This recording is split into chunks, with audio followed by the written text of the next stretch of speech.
Хэрхэн бол ингээд 100 дахь дугаар тавтай морил нааг заяа гэдэг Microsoft-ийн ажилтан 100 дахь дугаар дээр баг хамтлагнаараа Redmond дахь Inclusive Tech Lab зочилж байна. Үүдэн хэсэгт чиглүүлэгч таах хэрэгтэй бол хоёр өөр сонголт байгаа бөгөөд анзаарвал шалны зааг бүр өөр байж тухайн хүн аль хэсэг рүү алхаж байгааг мэдрэхүүгээр мэдэрч болно.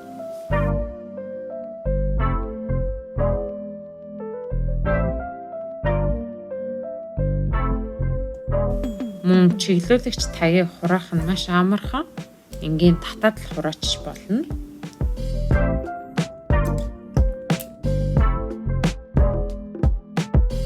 Хэрвээ таяг маань таны гарнаас унах гад байвал дээр байгаа хоёр өөр төрлийн эрдэнэ гартаа тавхан хийж болохоогоод доошоо зүгээр чиглүүлснээрээ таяг маань буцаад хэвийн байдалд ороод цаашаа өргөжлүүлэн ашиглах боломжтой. Зүүн гар тийшээ эргэнгүүд Surface Pen-уудыг 3D принтерээр гаргаж олон янзаар ашиглах боломж байгаа. Энэ дээр булчингийн чангарал судралтай хүмүүс маань өөр тохирсон 3D принтерийг гаргаад пенэ ашиглах боломж байна.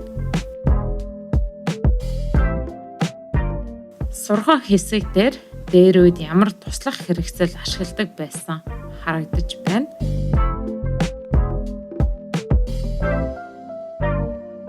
Харин шинэ үед хэрхэн өөрчлөгдсөнийг хэдүүлээ дараагийн хэсгүүд дээр харцгаая.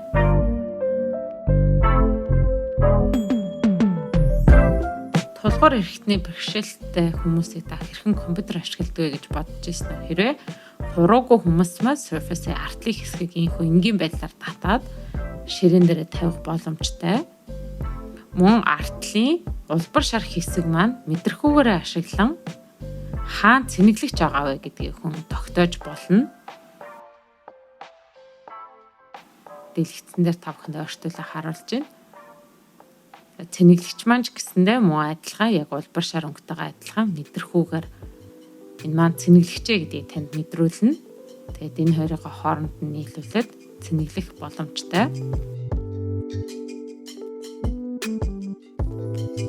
Одоо миний хурж байгаа хэсэг маань хэрвээ танд өндөрсгөх хэрэгцээтэй бол өндөрсгөгч дээр Surface-ийг тавьсан байна. Мөн мэдрэхүүгээрээ адилхан цэнэглэгчээ холбох боломжийг хүмүүст олгож байна. Эдгээр мэдрэгчийг авахыг хүсэх юм бол та Microsoft Surface-ийн энэхүү мэдрэгч хэсгийг маш дайггүй үнээрээ олж болно. Энэ дотор маань өнгөөр өөр хэлбэрүүдээр гаргаж ирнэ. Ерхэд бол стикер наалтдаг зураг шиг тэгээ аль хэрэгцээтэй гэсэн газар дээр та бүхэн тэмдэглээд ашиглахад амар болгож болно. Мөн Surface-ийг нээхэд төвхтэй байгаа бол за хуруу гараагүй хүмүүс маань дээш нь огцолдож нээх боломжийг бас инхүү олгож байгаа. Мөн өнгө ялгарх чадваргүй за өнгнөөс олж харах мэдрэмж нь хэцүү. За мэдрэхүүгээрээ товчлоор ашигладаг хүмүүс маань энэхүү keyboard-ыг ашиглаж болно. Мөн энэхүү keyboard-ыг дөр хуулаад авчна. Мөний хувьд маш боломжийн үнэтэй. Дараагийн хэсэг маань харааны бэрхшээлтэй за бүр сонсголгүй хүмүүс маань доотлын хэсэгтэр нүдэрээ дамжуулан хэлийг гисэн хүснэгтэйгээ сонгон хүнд өөрийгөө илэрхийлэх байгаа. Дээр харуул за хөдөлгөөнийг нь дүрсээр илэрхийлээд хөдөлгөөнийх нь доор нь үг байгаа. Тэгээ тэрнээр speak буюу ярих гэдэг дээр дарангууд юу гэж хэлэх гэж байгааг нь маань хэлнэ. Тодорхой байдлаар өөр өнгөөр бас дэлгэцэн дээр том хэлбэрээр гаргаж байгаа гэдэг та харж байна. Энэхүү бүтээгдэхүүн маань зах зээл дээр $12,000 үнэтэй байгаа бөгөөд энэхүү үнийг багасгахын тулд инженерүүд маань тууштай ажиллаж байгаа. Дараагийн хэсэг саажилттай болон булчингийн чангарал судралтай гараа удирдах чаддаггүй хүмүүс маань keyboard-аар хамаагүй товчлоор дарахын тулд энэхүү keyboard-ыг ашигладаг байхаа. Энэ keyboard дээр зөвхөн яг дарыг гэсэн хэсэг дээр та дарах боломжтой.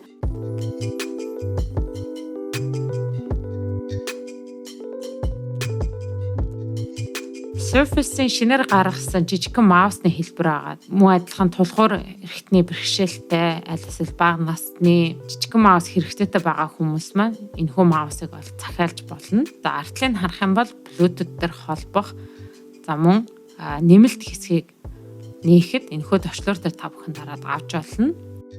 Сүүл хэсгийг маань ингээд та бүхэн оруулчих болно. Энэ маань 3D-гээр принтлэгдэж гаргасан. Үүний үед маш боломжийн.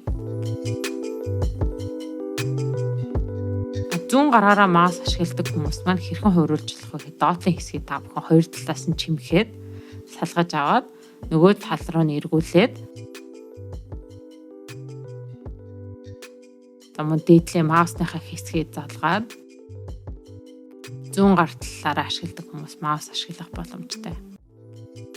Мөн үнэтэй дагалдаа адаптер та бүхэн ирэх бөгөө Bluetooth дээр холбох. За арт талд нь 5 оролтууд байгаа.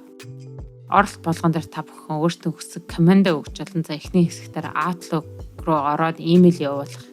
Тэрийг дарахад л тэр үйлдэл явагдана гэсэн үг. Маш хөнгөн.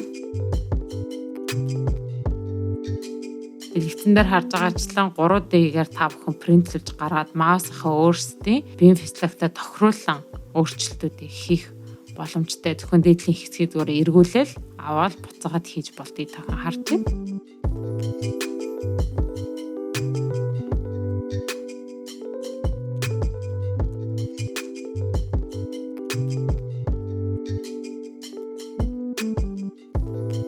Харааны бэрхшээлтэй харж чадахгүй хүмүүс маань Braille системийг ашиглан уншиж болдог. Хараагүй Аз эмэгтэй хэрхэн вебсайт руу ороод мэдээллийг уншиж байгааг энэхүү дэлгэцэн дээр та бүхэн харах боломжтой. Та бүхний харж байгаа энэ хэсэг маань хэрвээ гарах хүлгүй байгаа үед хэрхэн хүмүүс компьютерыг ашигладаг вэ гэхлээр энэхүү мэдрэхүүн маусыг ашигладаг. Аман дотроо хийгээд үлээх юм бол тухайн зүйлийг сонгож аваад сорох юм бол тэрнээсээ гарах гэдэг үйлдэлээр гарахаас гадна яг өөрийн хэлтэндээ тохируулаад ямар үг хүсэж сонгомоор гэдгийг сонгоод өөртөө илэрхийлж болдог. Энийг доктор Хакинс ашиглаж байсан. Биетээр бүтээгдэхүүн бүхэн дээр хүмүүс мэдрэхүүгээр их товчлууруудыг сонгодог. Тэгэхээр товчлуур за материалыг хэрхэн яаж сонгох вэ гэдэг дээр энэхүү 3 фрейм дотор оруулаад загваруудыг бол Microsoft-аас гаргаж үзүүлж байна. Sensory буюу мэдрэхүй хэсгээр та бүхэн харагдаж байна. Энэ зүйлээ Minecraft-ийн theme-ээр тогтжуулсан.